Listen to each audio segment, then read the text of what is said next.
Eu reassisti a teleconferência da Irani, já tinha feito algumas anotações bem interessantes aqui, então já antecipando, o PPA vai aumentar, tá? Vai aumentar um pouquinho para o ano de 2025.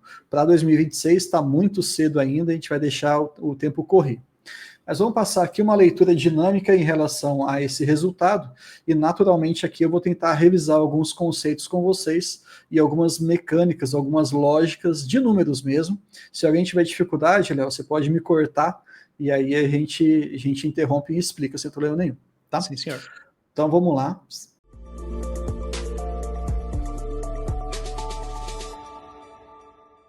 Primeiro aqui, a receita operacional da companhia, 413 milhões de reais, um EBITDA de 127, com um lucro de 112. Aqui já dá para parar e fazer um monte de conta. O que você consegue fazer com receita e com lucro líquido? Aqui você consegue fazer a margem líquida. O que você consegue fazer receita com EBITDA? Você consegue fazer a margem EBITDA. Isso daqui serve para alguma coisa do ponto de vista de análise e tudo mais? É só para vocês entenderem de onde saem os números, tá? Então, se eu dividir o lucro pela receita operacional, vamos abrir aqui, dividido por 413, então eu já sei que a margem líquida da companhia foi de 27%. E depois vocês podem até assistir essa teleconferência e olhar os dados lá, os dados tabelados da companhia, vocês vão ver que esses números, provavelmente eles vão bater. E vamos ver se essa margem EBITDA ela também bate. O EBITDA foi 127, dividido por 413, que foi a receita, dá 30,75, é só que tem que arredondar, né? Então, tá tudo batendo na nossa parte aqui conceitual de métricas de resultado. Aqui também é muito legal o que a gente pode fazer, calcular aqui com o ROIC e com o custo da dívida dos últimos 12 meses. Aquele nosso conceito de VEC, né? Do valor adicionado. Lá que a gente já tem até um vídeo no nosso ABC da Bolsa explicando sobre isso. É bem interessante. É claro que ele não vai utilizar o ROIC versus o custo da dívida, ele vai usar aqui o WOC, mas o WOC, por si só, ele usa como parte do seu cálculo o custo da dívida. Falta a parte de nós sócios para chegar nesse tipo de cálculo. Mas, de todo modo, aqui eu estava mostrando para vocês uma divisão de um pelo outro, e aqui quando você coloca o ROIC menos o custo da dívida, já que a gente está falando de porcentagem, então algo em torno aqui de 3%, mais ou menos, é o que nós tivemos de criação de valor. É uma aproximação essa conta, mas toda vez que o ROIC for superior ao custo da dívida, você já tem um resultado, ou pelo menos um indicativo positivo. Isso, pessoal, eu estava só no primeiro slide. Né? É bem legal como eles separam aqui aquelas métricas que a gente tem mais facilidade de manusear. E para quem conhece a Irani, nós temos aqui uma alavancagem de 2,3 vezes. Tem uma boa notícia que eu vou falar para vocês lá no final em relação a isso, mas isso aqui está dentro da política que, salvo engano, é de 2,5 vezes. Como assim? Enquanto a alavancagem estiver abaixo de 2,5 vezes, eles distribuem 50% do payout. Se porventura estiver acima de 2,5 vezes, aí, infelizmente, eles só distribuem 50% do payout. Mas estamos aqui nesse cenário, o que eu acho muito agradável em termos de renda passiva. Agora vamos falar um pouquinho em relação à questão de receita e também o EBITDA, a relação que a gente acabou de estudar aqui. Margem EBITDA quer dizer que é o EBITDA ajustado pela receita operacional líquida. Maravilha. O que acontece então? Ó, margem EBITDA é igual o EBITDA dividido pela receita, certo? Maravilha. Sem a gente ficar lendo todo o slide, mas olha só, pegando sempre o comparativo anual, que é o que nos interessa. Se a receita ela aumentou 11,6%, a receita ela aumentou 11,6%, mas o nosso EBITDA aumentou 6,8%, ou seja, aumentou só um pouquinho. O que você entende matematicamente? A margem EBITDA diminuiu. Se a receita aumentou muito e o EBITDA aumentou um pouquinho, a relação entre os dois acabou fazendo com que caísse. Será que isso aqui está certo? Olha aqui, a margem EBITDA do segundo trimestre era de 32% e agora ficou de 30%. Eu nem precisei ler todas essas informações. Isso daqui a gente já sabia, a gente já consegue já meio que adivinhar. Isso é ruim? Não, não é ruim. Isso é sazonal. E olhando sempre os trimestres equivalentes, como a gente sempre gosta de falar com vocês, vocês entendem um pouquinho mais da dinâmica. Até porque do primeiro trimestre para o segundo, a gente fica exposto a essa sazonalidade que em embalagens e numa empresa de papel, papelão, embalagens em geral, reciclados, tem muita influência de épocas. Final de ano, início de ano, meio de ano, você vai ter dinâmicas diferentes. Mas sair de um patamar de 370 e ir para 413, isso é sensacional. Vocês estão ouvindo o WhatsApp ou não? Não ouvi. Então, perfeito. Então, não vai atrapalhar. Então, perfeito. O que mais aqui que eles falam? Porcentagem que foi para exportação, algo bem residual, né? Então, tá bem de lado mesmo, 9%, 10%, tá tudo certo. E aqui, o importante, no final das contas, para mim, pelo menos, é que a receita subiu e o EBITDA subiu. Ponto. Tá ótimo. Falando aqui em relação a lucro, e aqui a gente tem que conversar bastante, porque foi algo bem fora do tempo, algo bem não recorrente. A parte mais escurinha é o que nos interessa, que a gente vai pensar mais naquele, como se fosse o lucro líquido recorrente, digamos assim, o que a companhia efetivamente ela faz. Saímos de 17 milhões e fomos para 17 milhões. Na verdade, tivemos uma pequena queda aqui de 1,4. Então, recorrente sem os ativos biológicos. Por que ativos biológicos? Porque isso aí é reprecificado todo trimestre. E aí, onde estão os ativos biológicos? Nessa parte mais clara. Aí você fala, caramba, como é que de 24 milhões a gente chegou para 76 milhões? O que está acontecendo? Se a gente for olhar direitinho, no dia 3 de abril, aqui embaixo, nas letras miúdas, por isso que eu gosto muito de ler isso aqui, nós temos um evento que aconteceu na Irani, está lá nos fatos relevantes do site de RI, em que ela aumentou a sua quantidade de ativos biológicos. Então, naturalmente, isso vai ter uma precificação muito maior. É um não recorrente que atrapalha demais a nossa conta, mas entra no lucro líquido. Eu vou olhar o quê? Só o recorrente? Não. Eu vou olhar toda a realidade, mas é importante que eu saiba que o que é recorrente, o que é um ajuste temporal, o que é efetivamente algo bem pontual. São três coisas diferentes aqui. Esse acinzentado é um não recorrente de créditos tributários de IPI. É um assunto bem mais específico, mas acabou chegando aí 18 milhões, algo fenomenal, que trouxe, no final das contas, 168% de aumento de lucro. Maravilhoso, até porque o nosso provento é em função do lucro líquido, que é o que a gente sabe. Então, somando os dois trimestres, o primeiro tri com o segundo, a gente vai de 112 mais 60, a gente já chegou em 172 milhões de reais, sendo recorrente, não recorrente e ativos biológicos para a nossa Irani nesse semestre, o que é muito bom. A gente precisa ver se isso vai se repetir no segundo semestre. E a notícia boa é que provavelmente nós teremos um resultado ou parecido ou relativamente um pouquinho mais baixo. Mas nesse patamar traz um crescimento do nosso PPA sem sombra de dúvida. Mas o lucro é a última linha. Vamos tentar entender os motivos pelos quais isso está acontecendo. Avançando aqui um pouquinho mais, lembra que é o seguinte, toda receita, de maneira bem grosseira para vocês, ela é o resultado de preço do produto vezes o volume que foi vendido. Então, às vezes, a receita ela sobe apenas porque nós fizemos um repasse de preços, e foi esse o motivo de Irani nesse trimestre, eles falam isso na apresentação. Às vezes, a receita subiu porque nós tivemos um aumento de volume, ou às vezes nós tivemos um aumento de preço e volume. Ou a multiplicação desses dois foi positiva. Então, a receita subindo, a gente precisa enxergar agora se foi preço ou se foi volume. E é por isso que eles colocam esses slides de volume de vendas. Muitas pessoas me perguntavam, pô, Bruno, por que eles ficam destrinchando, querendo saber de tonelada, de metro quadrado e etc e tal? Por que eles ficam colocando preços médios e etc?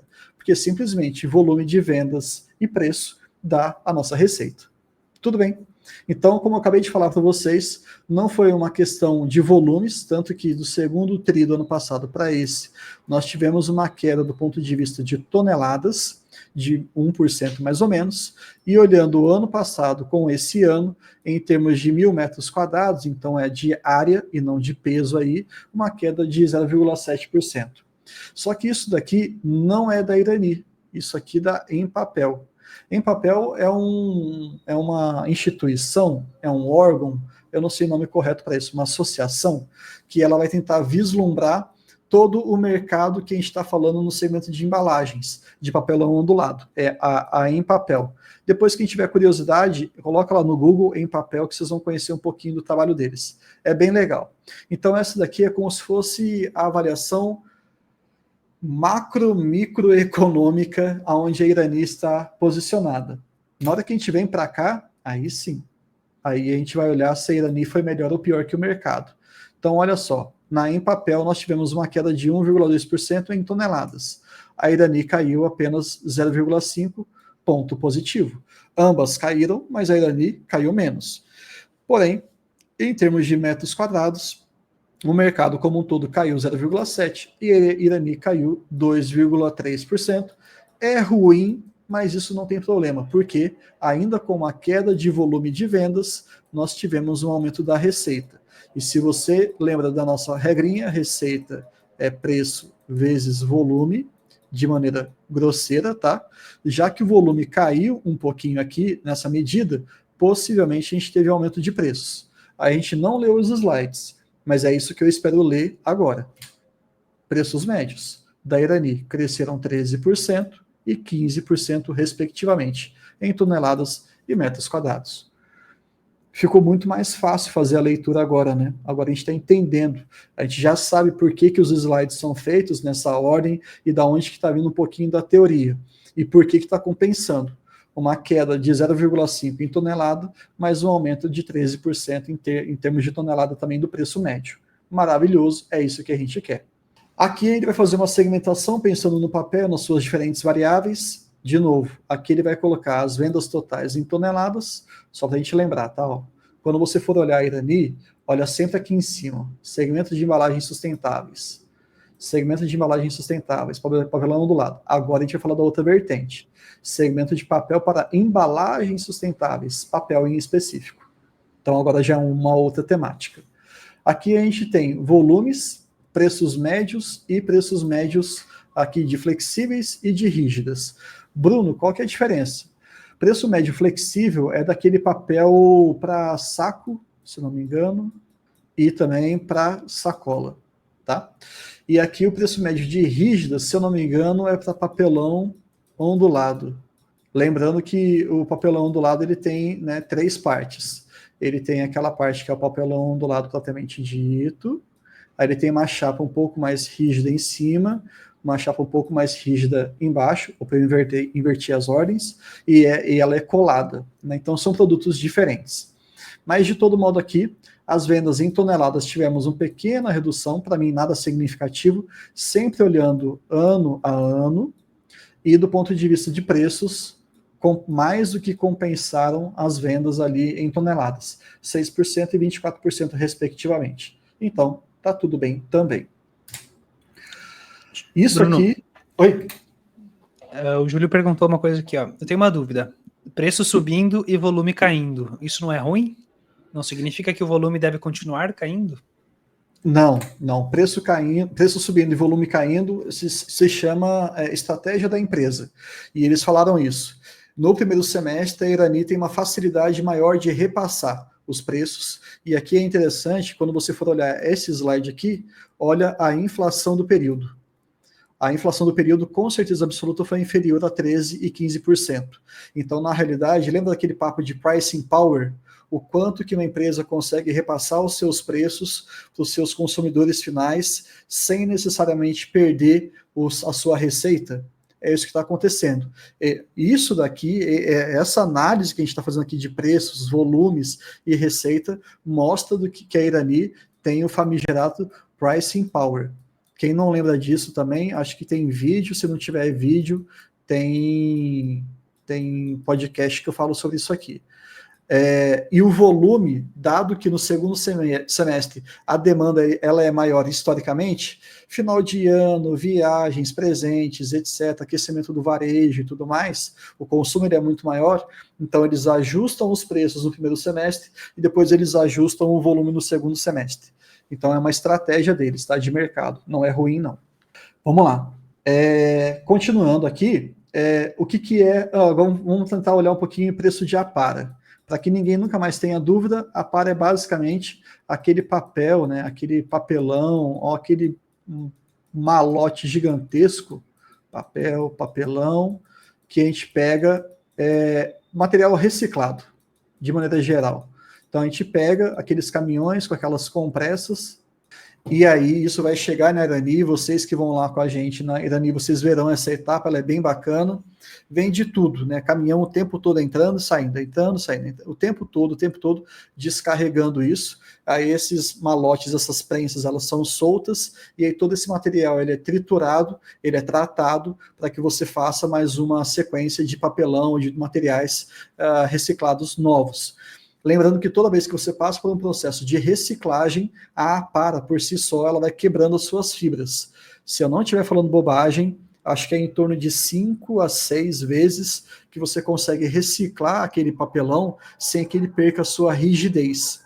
Então, e também depende da finalidade, né? Tem algumas finalidades de embalagens que tem que ser o primeiro uso, obviamente, geralmente relacionado a alimentos, então tem que ser aquela fibra virgem, e é por isso que a Irani tem aquela floresta dela que ela usa para celulose, e você tem para essas embalagens mais secundárias, você pode fazer a utilização das aparas. Então, entender a dinâmica disso aqui, ela é fundamental para você perceber o quanto que a Irani está bem posicionada ou não, porque a apara, já que ela é aquilo que a gente vai utilizar no processo produtivo, é um insumo, então eu tenho que saber o preço da apara vai estar diretamente relacionado ao custo da companhia, tá? É isso. A Angut, ela faz esse tipo de estudo estatístico, salvo engano, a Angut e a Mapa SA, são duas empresas que trabalham com esse tipo de levantamento de dados no mercado. E, de novo, olhando ano a ano, nós tivemos um crescimento de 71% no preço da Apara. Você fala, caramba, aumenta tudo isso? Aumenta tudo isso e mais um pouco às vezes, tá? Mas também tem movimentos de queda, movimentos de alta menores e por aí vai. O fato é que a Irani, com as suas parcerias, ela conseguiu fazer um aumento de custo de 65%. É muito grande, mas é menor do que o mercado. Então, o que a gente vê aqui? Ponto positivo para a Irani. Soube negociar bem as suas aparas compradas. Porque sem apara, provavelmente não vai ter insumo suficiente para atender todos os clientes. Então, é um balanço aqui bem sutil, que eles têm que ter um controle bem adequado, bem otimizado. Vamos lá, então. Essa parte é interessante. Sobre endividamento e dívida líquida, que muito nos interessa, já que a gente tem que ter sempre o valor de 2,5 na nossa cabeça. O investidor de Irani, que não sabe a política de proventos da companhia, está esquecendo do básico do teste do miojo. Um teste do miojo sem esse valor aqui, ele é obrigatoriamente incompleto, tá? Bom, vamos lá. Pegando desde 2020 até o segundo TRI de 2025, a gente tem visto uma certa da alavancagem. Quando começou ali a plataforma Gaia, que é o nome que eles dão para o investimento que eles fizeram, nós tivemos um aumento da alavancagem, chegamos a 2,26, deu uma leve queda e agora chegamos a 2,3. Qual que é a grande novidade da teleconferência? Segundo o CEO, não é o Bruno que está falando, é o CEO da companhia, né? Nós estamos no pico de alavancagem do ciclo de investimento. Daqui para frente, é queda, tá? Então isso aqui é uma excelente informação para a gente, porque quanto menor a alavancagem, a gente vai ter um conforto maior, já que não tem nenhum grande ciclo de investimento já iniciado. Agora eu vou falar para vocês sobre a plataforma Nels mais para frente, então a empresa vai ficar mais tranquila para distribuir proventos. Maravilhoso, e dentro da sua política de proventos, de 2,5 vezes.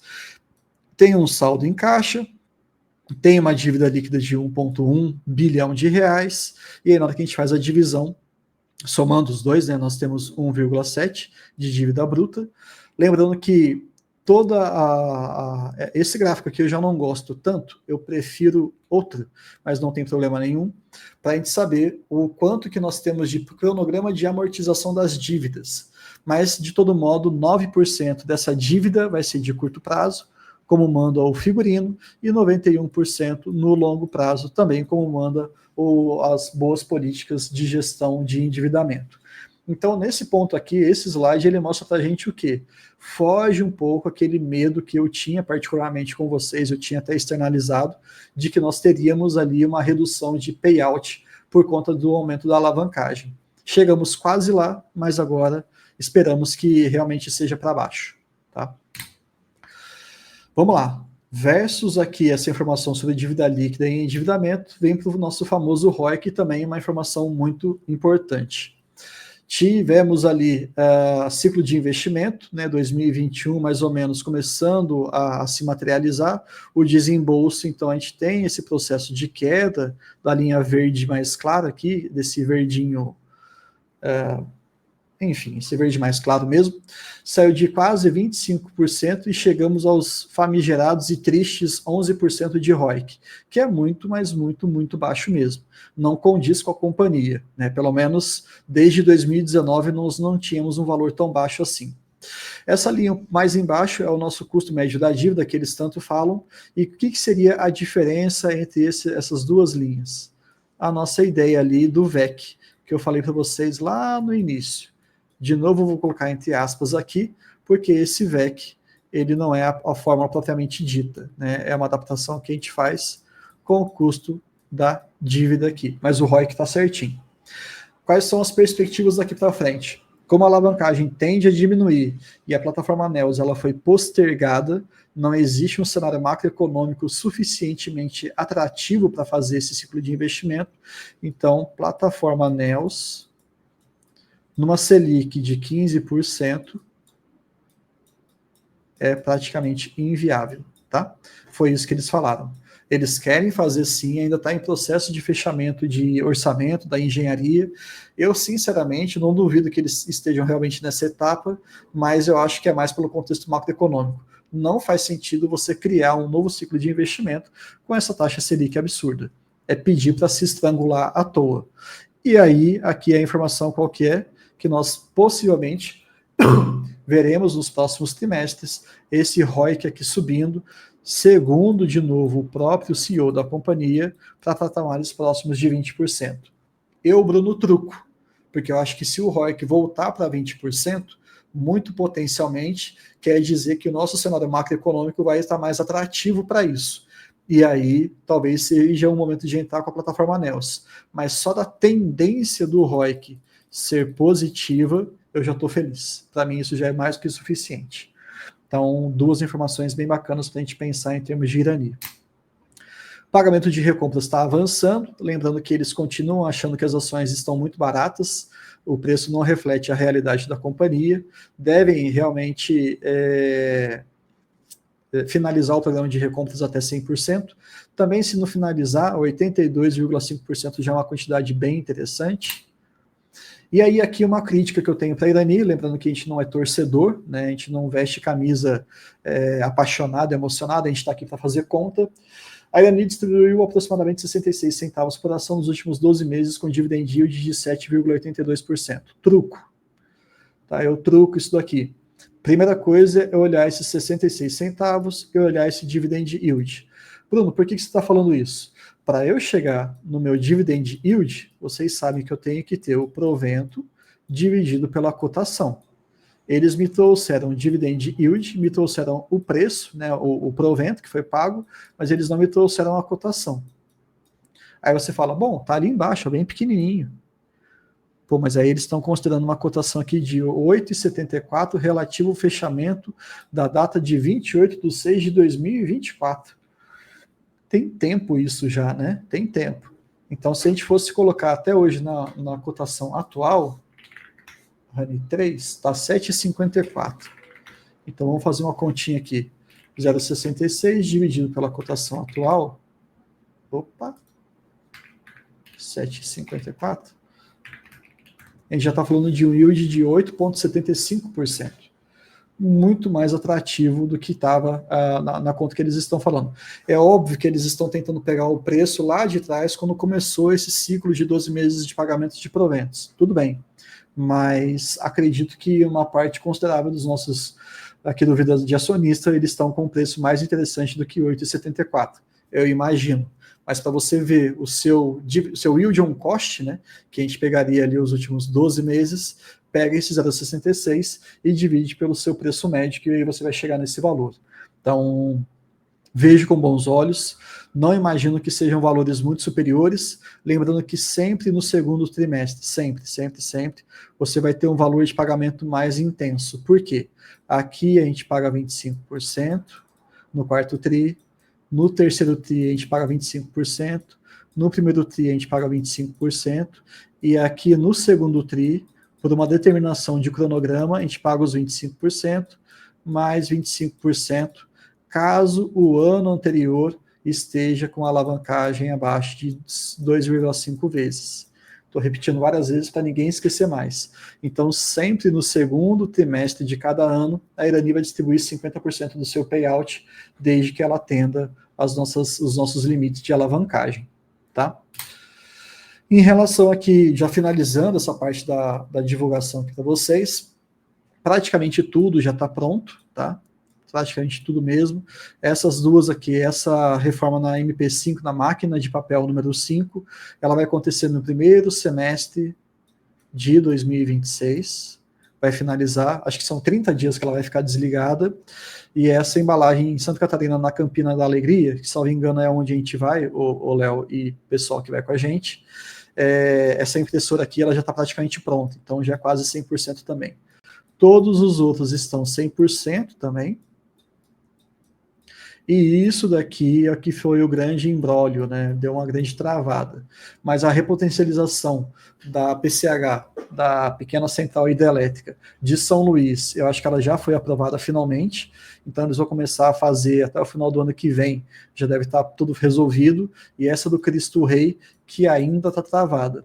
Mas se você for olhar todos os projetos, todo o valor desembolsado, tudo que foi realizado e etc e tudo mais, está tudo muito próximo da perfeição, né? E aí, como esse projeto ainda está em andamento e o contexto macroeconômico não está interessante, só para a gente finalizar e reforçar mais uma vez, plataforma NEOS eu não considero, e nesse momento eu fico feliz. Por que não ficar um tempinho, né, aproveitando bons proventos? Eu acho que agora a gente está na época de colher aqui na Irani esses bons resultados. Então agora a gente vai ter um novo cenário de um ciclo interessante de bons proventos. O mercado está batendo na Irani, não vejo nenhum motivo estrutural. Eu acho que as causas elas são conjunturais mesmo do que a gente está vivendo.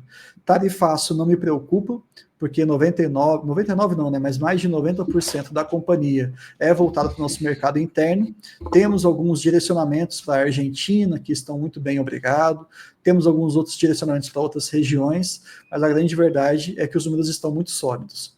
Acho que é isso que eu queria trazer para vocês em relação à Irani, e vou aumentar o PPA dela para 2025. Algo próximo ali, eu não lembro de cabeça quanto é que está, acho que eu tinha colocado algo próximo de 60 centavos, deve subir aí por volta de uns 80 centavos pelo menos, tá? Uns 80, 85 centavos, o que é bem interessante, sem sombra de dúvida. Então, a expectativa do DI para a Irani, do PPA, é aumentar um pouquinho para esse ano 2025 e 2026, então aumentar mais ainda em teoria. Em teoria, desde que eles não venham com nenhuma conversa de começar o plataforma NEOS ou alguma coisa desandar no cenário macroeconômico.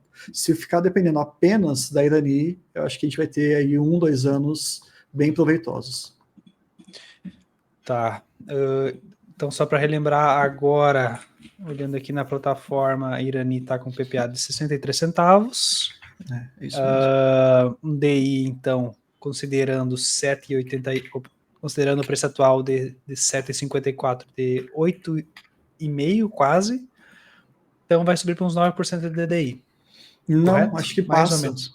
Se a gente colocar 80 centavos, daria uns 10,6% de yield. E vai comprar ou não? Cara, tô pensando. Tô cogitando. Eu acho que o resultado veio muito positivo. Me espanta um pouco esse não recorrente. Eu, particularmente, não tinha visto nenhum tipo de movimento de ativo biológico precificando tanto assim, mas além da precificação positiva que nós tivemos, ainda tivemos o acréscimo, né, nominal mesmo de mais terras. Então, isso é bom.